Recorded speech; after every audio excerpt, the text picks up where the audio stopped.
November 17th, 2015. A team of researchers from North Carolina State University and Rice University unveil the first motor-driven submersible nanomachines ever created. Molecular nanotechnology is the idea of building devices, machines, at a molecular scale. Nano refers to a billionth of a meter, so very, very small. We're getting down to atomic scale. Measuring only 244 atoms across, these miniature robots are designed to deliver specialized medicines throughout the body using the bloodstream. Scientists have created biobots that are the first of its kind. These tiny little biohybrid swimming bots are capable of traveling to viscous material through our bodies. They take submersible nanomachines that can be controlled with UV light, and using the UV light, they can control where these nanomachines take nutrients and take medicines into the body. As long as we have a way of controlling them from the outside, they can move around very, very quickly, perform a function. If we're looking at operating on a cancer, then potentially they could do that operation for you from within. This could lead to huge advances in medicine, in healing, leading to nanomachines that could actually heal the wounds in our bodies, close things up much faster, repair damaged tissue, extend our lifespan, and literally bring us into a new level of human evolution. Transhumanists believe our bodies will soon be home to swarms of nanomachines that will both heal and also warn of disease. And some propose this technology is advancing so rapidly that it will not just be future generations that will live tens or even hundreds of years longer, but people who are alive today.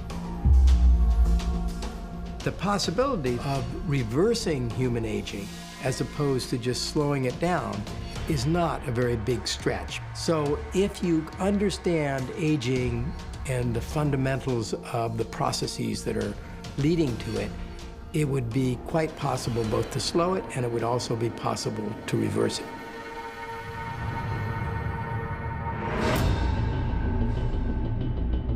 An example of this is a study that has gone on at Harvard by reversing the muscle tissue in mice. We have actually reversed the age in these mice. And so if we can do that in the laboratory setting, it's only a matter of time before we're able to reverse our own aging process.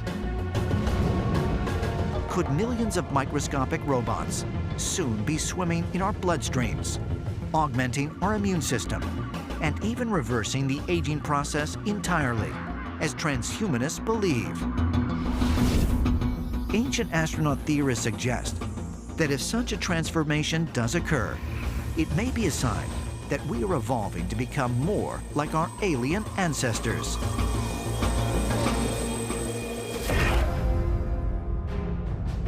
As evidence, they point to the Sumerian King List, a series of stone tablets that are believed to be over 4,000 years old and record the reigns of ancient Mesopotamian kings that ruled for upwards of 43,000 years. The Sumerian Kings List was handed down to humanity by the gods. What's extraordinary is that the reigns of these kings last into the thousands of years. These people weren't making allegorical or metaphorical statements. These were accurate historical records. Ancient texts, including the Bible and the Sumerian texts, talk about ancient kings and other people living incredibly long lifespans. Methuselah, who was supposedly the father of Noah, was said to have lived for 969 years. When we look into the past, there's a clear record of people who have lived a much longer lifespan than what we have today. We have to wonder if these beings weren't given or had access to some type of nanotechnology. And it fuels the idea and understanding and our drive today to be like the gods. And this important nanotechnology is something that extraterrestrials and other advanced civilizations would already have.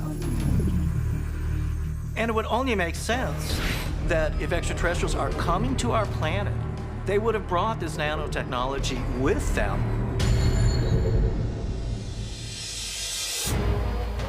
Might our research into nanotechnology, nootropics, and genetic engineering ascend us to the level of extraterrestrials that came to Earth thousands of years ago, as ancient astronaut theorists suggest?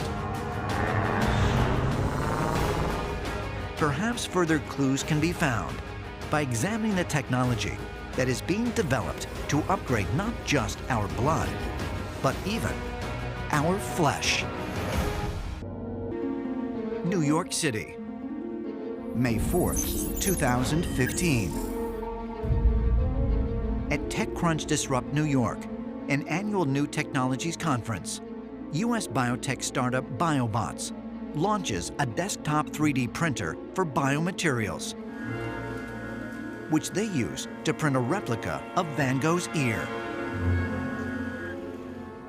Instead of plastic, special ink is combined with biomaterials like collagen and cultured cells to build living tissue and human organs.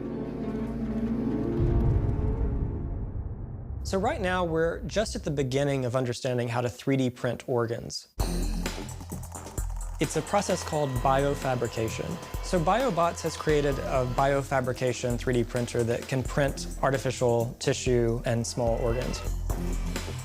In the future, what we're going to see are 3D printers that are biofabricating our bodies and our organs.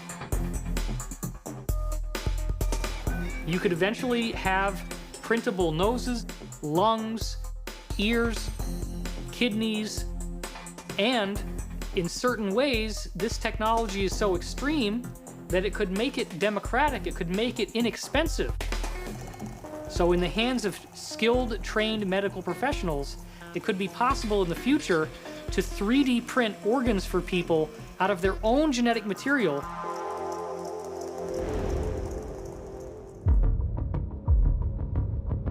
Transhumanists believe we may soon transcend our biological limitations as we embed machines directly into our own bodies. DARPA, the agency of the U.S. Department of Defense, responsible for the development of emerging technologies for use by the military, is currently designing neural implants that will improve cognitive speed and memory retention in soldiers. And in 2014, scientists at Seoul National University in South Korea unveiled research on synthetic smart skin, lifelike ultra-thin crystalline silicon designed to cover prosthetic limbs, giving the user all of the sensations of a natural limb. They've now developed a skin which has touch sensors embedded in it with a very fine matrix, which can be put around a prosthetic. So you can actually feel what that arm is feeling, or you can touch the floor, feel whether it's hot or cold, or applying pressure. Future artificial limbs will look just like our skin, look just like our hands and our legs. It's going to affect the entire world. We're going to see people using smart prosthetics that are added to the body that can be controlled directly through the brain.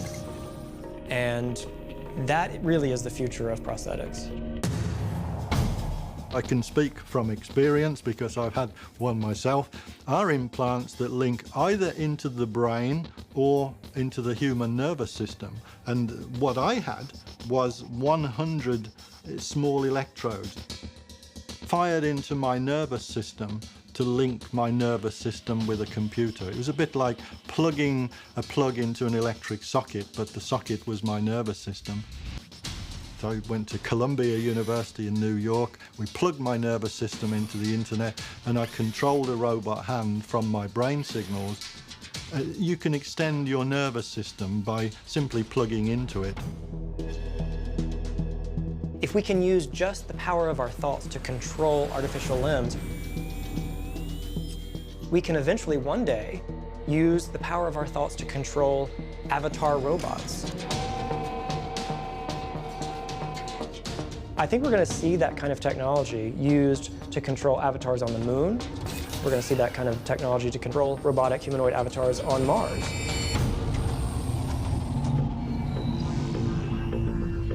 Could we one day venture into the cosmos? Not with our bodies, but by wirelessly controlling robotic avatars.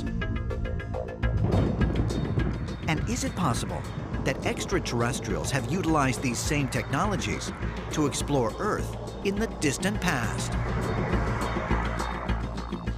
Ancient astronaut theorists say yes, and point to technologies currently in development at MIT that strongly resemble those in ancient accounts of gods who descended from the sky. At the Massachusetts Institute of Technology's Institute for Soldier Nanotechnologies, they are developing a new smart skin for our soldiers that would make them resistant to ballistic attack or chemical attack, and also would instantly self-repair.